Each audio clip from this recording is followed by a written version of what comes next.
Israel और Hezbollah के बीच 5वें दिन भी हमले जारी हैं। इजरायली सेना लेबनान में हिजबुल्लाह के ठिकानों पर भीषण हवाई हमले कर रही है। बुधवार को आईडीएफ ने हिजबुल्लाह के 100 से ज्यादा ठिकानों पर हमले किए हैं।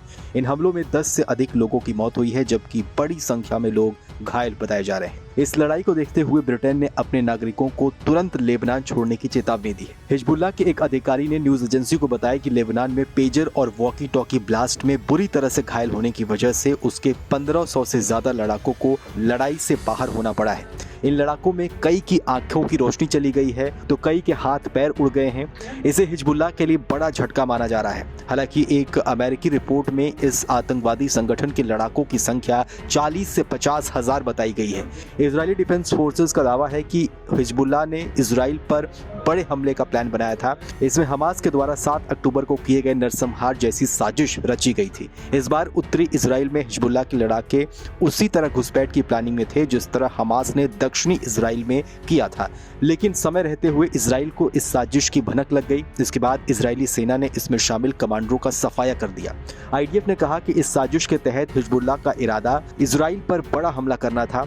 इस हमले को लेकर पूरी प्लानिंग पहले से की गई थी। इसे अंजाम देने के लिए शुक्रवार को एक बैठक भी हुई थी। इसकी जिम्मेदारी रंदावा फोर्स को दी गई थी। उन्होंने बताया कि इस साजिश का mastermind Hezbollah commander Ibrahim Aqil था। ये वही आतंकी है जो शुक्रवार को इजरायली हमले में मारा गया। इस पर बेरूत में बमबारी कर 241 अमेरिकी सैनिकों की हत्या का भी आरोप था।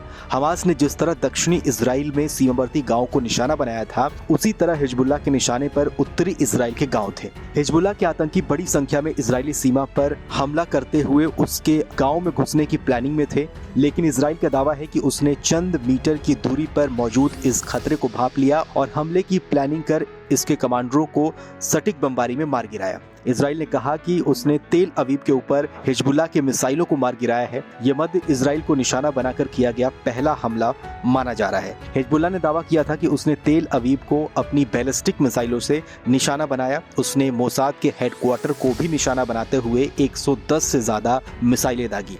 उसने कहा कि यह हमला उसने पेजर और वॉकी टॉकी में धमाकों का बदला लेने के लिए किया था। हालांकि इजरायली सेना का कहना है कि उसने डेविड स्लिंग डिफेंस सिस्टम का इस्तेमाल करते हुए हिजबुल्लाह की तरफ से दागे गए सभी मिसाइलों को रोक दिया। इस हमले में किसी के मरने या फिर घायल होने की या फिर किसी भी नुकसान की कोई खबर नहीं है। हिजबुल्लाह को पूरी तरह से नेस्तनाबूद करने के लिए इजराइल ने आसमान के साथ साथ जमीन से भी हमले शुरू कर दिए हैं। तोपों से गोले बरस रहे हैं।